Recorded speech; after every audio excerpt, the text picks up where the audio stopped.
แล้วนี่សូមបន្តជាប្រិមិត្តអាឡូជំរាបសួរបាទសូមនិយាយលឺតិចបាទមានវិបត្តិខ្ញុំសូមនិយាយលឺតិចមកពីណានិយាយខ្សោយបាទខ្ញុំមានវិបត្តិបើតត្រន់ហ្នឹងមកងាប់អីខ្ញុំគិតចឹងដែរលោកសុគាបាទ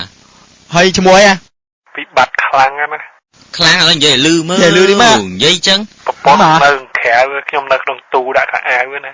អូនៅក្នុងទូដាក់អាវទេលោកសុគាអើយបាទមិនបញ្ហាយ៉ាងម៉េចបាទហើយឈ្មោះអីឈ្មោះជ័យអើហើយមកពីណាជ័យនឹងទូកៅមកពីណាខ្ញុំទូរស័ព្ទនៅផ្ទះខ្ញុំហ្នឹងខ្ញុំមានទៅណាមកណាឥឡូវជ័យឯងនឹងមានបញ្ហាដែរប្រាប់មកចារឿងខ្ញុំហ្នឹងគឺថាប្រពន្ធខ្ញុំហ្នឹងលេងលបែងណាមកដល់ផ្ទះនឹងរករឿងខ្ញុំលេងលបែងអីសួរកាត់តិចសិនណាលបែងបៀឬក៏ប៉ោងមកចប់ហ្នឹងជាងលេងណាគេមិនដឹងលេងអីខ្លះបើទៅបាត់ពីផ្ទះខ្ញុំមិនដឹងតែបើខ្ញុំមិនដឹងថាប្រពន្ធលេងលបែងបើដឹងថាប្រពន្ធទៅបាត់ពីផ្ទះប៉ោងក៏លេងតែចង់ដឹងថាមិនដឹងប្រពន្ធលេងលបែងបើទៅបាត់ពីផ្ទះយើងអត់ដឹងផងហ្នឹងខ្ញុំមកទៅលេងលបែងប្រាប់ខ្ញុំថាទៅលេងលបែងនិយាយចុះគេកុហកបានតែជឿដែរខ្ញុំប្តីប្រពន្ធមិនឲ្យជឿគ្នាមិនលោកឯងអញ្ចឹងបាទឥឡូវបន្តទៅទៀតបញ្ហាវាយ៉ាងម៉េចហើយមកផ្ទះរករឿងខ្ញុំនៅផ្ទះហើយមកផ្ទះហ្នឹងរករឿងខ្ញុំដែរខ្ញុំនៅផ្ទះធ្វើមហូបធ្វើអ្វីងាប់អញ្ញាអើយអាដឹងប្រពន្ធទៅនេះប្តីអីនិយាយហ្នឹងប្រពន្ធខ្ញុំទៅដណ្ដឹងគេខ្ញុំប្រុសបាទហើយឲ្យទឹកតែគេហ្មងណាឲ្យថ្លៃទឹកដោះគេហ្មងពេលហ្នឹងស្រុកយើងចំនួនហ្នឹង1000ហ្នឹងកាលនោះពន្ធស្រីដែរហេកាលមុនការឃើញស្រីដែរអល់តកាហើយមិនដឹងអាម៉េចទៅប្រែប្រួលអញ្ចឹងជួយដោះស្រាយវិបត្តិមើលទេប្រដាប់ប្រដាយហ្នឹងវាស្រីក៏ប៉ុន្តែចរិតអីរឹកពីហ្នឹងចង់ទៅប្រុសវិញអាម៉េចទេវាពងវាយចលាកាសហ៎ខ្ញុំវាមិនដឹងដែរលោកក៏ប៉ុន្តែខ្ញុំទូរស័ព្ទចូលមកខ្ញុំដូចចង់យប់បាច់អូងាប់ហើយឥឡូវវិបត្តិហ្នឹងវាយ៉ាងម៉េចប្រពន្ធវាយលោកគេអូយលោកសកីអើយបាទយំហើយបាទយំហើយនេះលោកបុណរិទ្ធបថយសំឡេងខាង caller បន្តិចទៅព្រោះយំឥឡូវហើយបាទជ័យស្ដាប់កម្មវិធីណាជ័យកុំយំអីមកដល់ខ្ញុំទូរស័ព្ទវាមិនចូលទេជ័យមកចូលមកខ្ញុំជ័យអបប៉ុនចុយម្នាក់ឥឡូវលោកកុំឲ្យយំកុំឲ្យយំខ្ញុំសំទៅលោកវាក៏ចង់វាយមែនខ្ញុំលោកជួយខ្ញុំផងខ្ញុំធ្វើមិនបើវាយព្រឹកវាយល្ងាចអញ្ចឹងនេះវាយអីឥឡូវសួរវាយអីវាយគ្រប់យ៉ាងអូគ្រប់យ៉ាងមកវាយនោះទៀតរ៉ែក៏មានដែរលោកអើយឥឡូវចុះវាយស្អីនោះមានវាយដែរវាយតែឃើញចង់វាយស្អីនោះវាយគេលោកសុគាបញ្ជាក់ឲ្យច្បាស់គេលួចជ័យអត់ដឹងណាវាយគឺក្រែហ្នឹងណាបាទហើយវាយបងៃប្រហែលដងលើក្រែបាទអាហ្នឹងតែគេមកវាលេងលបែងមិនគេវាយចាវាយក្រែវាយអីរត់ពេលបាយវាយហ៎ពេលបាយពីរៀបស៊ីបាយខ្ញុំដែរបានបាយជុំគ្នាទេគ្រួសារគួតហ្មងដួសស៊ីមុនហ្នឹងកុំឲ្យវាមកតន់ទៅដួសស៊ីមុនអត់បានទេតែមកឃើញបាយអស់ឆ្នាំហ្នឹងដាំ2ឆ្នាំទៅដាំ2ឆ្នាំឆ្នាំមួយដាំកន្លះកំប៉ុងស៊ីក៏ទៅមានដែរលោកអើយក៏ទៅមានងាប់ហើយរកស៊ីអីយើងនឹងចៃឯងនឹងរកស៊ីអីប្រពន្ធទៅលេងលបាយនេះប្រពន្ធទៅលេងលបាយខ្ញុំអត់អីរកស៊ីបើអត់លេងហើយនៅផ្ទះហ្នឹងហើយមានកូនមានអីអត់កូនមានទេកូនមានប៉ុន្តែមិនដឹងកូនណាគេអត់មានកាត់ដល់ខ្ញុំទេវាសោះមិនបាទវាអត់ស្ដាប់អត់អីខ្ញុំប្រមាណកូនប្រមាណកូន2បាទមកក៏ដូចទាំងពីរចេះឥឡូវខ្ញុំសូមជូនយោបល់ជ័យកុំអាលយំបាទយោបល់ទី1តកតនឹងរឿងកូនណា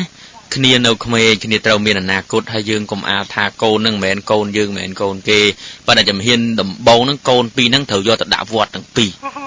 មិនចឹងកូនហ្នឹងបាទឲ្យបានរៀនសូត្រជាមួយសង្ឃបាទកុំឲ្យខលខូចទៅហិតកាវហិតមកសុទ្ធគ្រឿងញៀនអីណាបាទហើយប្រពន្ធហ្នឹងយើងត្រូវតែប្តឹងប៉ូលីសមិនទៅចឹងកុំឲ្យទៅលេងលបែងទៀតអត់ហ៊ានទេយើងត្រូវតែចរចាគ្នាបើលោកឯងខ្សោយតែអញ្ចឹងខ្ញុំក៏មិនដឹងជួយយ៉ាងម៉េចដែរគេថាជួយខ្លួនឯងសិនបានទេវតាជួយខ្ញុំជួយខ្លួនឯងតែរហូតនឹងឲ្យតែប្រពន្ធទៅលេងលបែងជួយខ្លួនឯងចង់និយាយ master babe ទេ master babe សិន អានឹងខ្ញុំមិនចង់និយាយទេខ្ញុំចង់និយាយឲ្យអារឿងជួយទីកម្លាំងចិត្តជួយពង្រឹង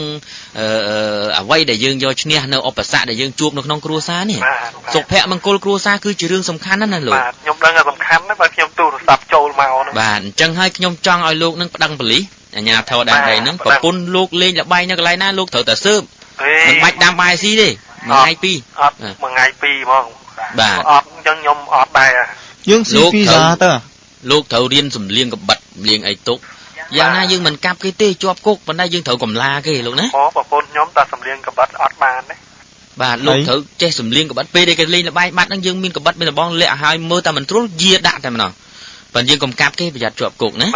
បាទប៉ុន្តែបញ្ហារបស់លោកនេះខ្ញុំគិតថាมันមានបញ្ហាអីទេតែប្តឹងមេឃុំប្តឹងអីហើយលោករៀបការប្រហែលឆ្នាំហីបាទមេឃុំហ្នឹងត្រូវជាឪក្មេកខ្ញុំហ្នឹងបាទអូបាទឥឡូវលោករៀបការប្រហែលឆ្នាំហើយការមកវា7ឆ្នាំហើយមានសម្បត្តិអាពាហ៍ពិពាហ៍ទេសម្បត្តិអាពាហ៍ពិពាហ៍ណាបើប្រពន្ធទៅចោះហ្នឹងគេមិនព្រមចោះជាមួយខ្ញុំផង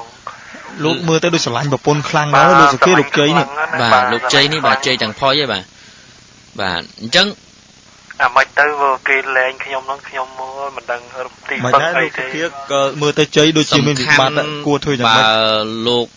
លោកជ័យសុកចិត្តទ្រាំរស់នៅក្នុងគំនាបបែបនេះហើយលោកស្រឡាញ់ប្រពន្ធដោយមិនមានការកែប្រែហើយចង់ឲ្យគេផ្លាស់ប្ដូរអិរិយាបថផ្លាស់ប្ដូរការគិតទេចង់នោះវាចេះតែចង់ហើយលោកមានវិធីទេសម្រាប់ខ្លួនលោកវិធីស្អីទេមកគេវាយឡើងវាយឡើងទ្រោមໄວហ្នឹងវាយឡើងទ្រោមសូម្បីតែនិយាយទូរស័ព្ទហ្នឹងក៏ចេញពីក្នុងទូអញ្ចឹងដំណើរទៅមុខលោកគិតថានឹងទូទ្រាំអញ្ចឹងរហូតឬក៏យ៉ាងម៉េចដែរបាទខ្ញុំមិនដឹងទេសូមលោកជួយផ្ដល់ជាយោបល់ខ្ញុំមកខ្ញុំគិតថានេះគឺជាការសម្រេចស្វ័យសម្រេចរបស់លោកបើសិនជាលោកទី1លោកស៊ូទ្រាំគឺលោកទ្រាំអញ្ចឹងធ្វើតែត្រន់យ៉ាងនេះទៅណាប្រយ័ត្នប្រពន្ធខ្ញុំអត់ទាន់បាទទី2បើសិនជាអត់ទាន់បើលោកទ្រាំមិនបានទេលោកទៅប្តឹងប៉ូលីសបើមេឃុំឲ្យក្មេកទៅប្តឹងចៅសង្កាត់ឬក៏ចៅវាយស្រុកអីអញ្ចឹងវិញណាចៅសង្កាត់ស្អីព្រោះគ្មានលុយគ្មានអីផងទៅប្តឹងអាមិនលុយគេតាមទូរស័ព្ទទៅអូខេទូរស័ព្ទទូរស័ព្ទតែមកលក់យកប្តឹងទៅអូខេឥឡូវចេះលោកវណ្ណៈខ្ញុំសូមជូនខ្លីដើម្បីកុំឲ្យបញ្ហានេះវាជាបញ្ហាយ៉ាប់យ៉ឺននៅក្នុងកម្មវិធីយើងបាទចាំថ្ងៃណារលួយបានណាចាំទូរស័ព្ទមកហើយការងារក្រុមការងារកម្មវិធីដោះស្រាយវិបត្តិស្នេហារបស់យើងនេះនឹងជួយដល់លោកណាលោកណាខ្ញុំប្រពន្ធខ្ញុំវាយខ្ញុំទៀតទេចឹងបើថាមិនកើតទេលែងចោលហ្មងខ្ញុំបានបងណាលែងចោលខ្ញុំបានណាលោកចុះគេយើងធ្លាប់ជួយខ្លួនឯងទៀតទៅលែងចោលហ្មងចឹងលោកចឹងមានតែវិធីហ្នឹងឯងចឹងលោកបាទមានតែប៉ុណ្្នឹងឯងបាទជួយតែប៉ុណ្្នឹងហើយជួយឲ្យបានទេព្រោះបញ្ហានេះវាស្តៀងនឹងបញ្ហារបស់ខ្ញុំហើយខ្ញុំវាដឹងទៅប្រពន្ធលេងតែល្បែងអញ្ចឹងអរគុណអញ្ចឹងជម្រាបលាលោកបាទមិនបាទមិនតែលែងប្រពន្ធខ្ញុំតែហ្មងលែងមិនថាទ្រាំមិនបានលែងលោកមានជំរឿច្រើនចង់លែងអត់ខ្ញុំចង់កាត់ទៅលោកគេថាខឹងល្មមចេះទ្រាំបន្តហើយតែខឹងដល់ក៏ឲ្យក្តោដល់ចេញបាទអត់ហ៊ាននេះគឺជាសុភាសិតល្អមួយដែរបាទអញ្ចឹងលែងមកខ្ញុំទៅលែងអញ្ចឹងជំរាបលាលោកបាទលាអរគុណបាយ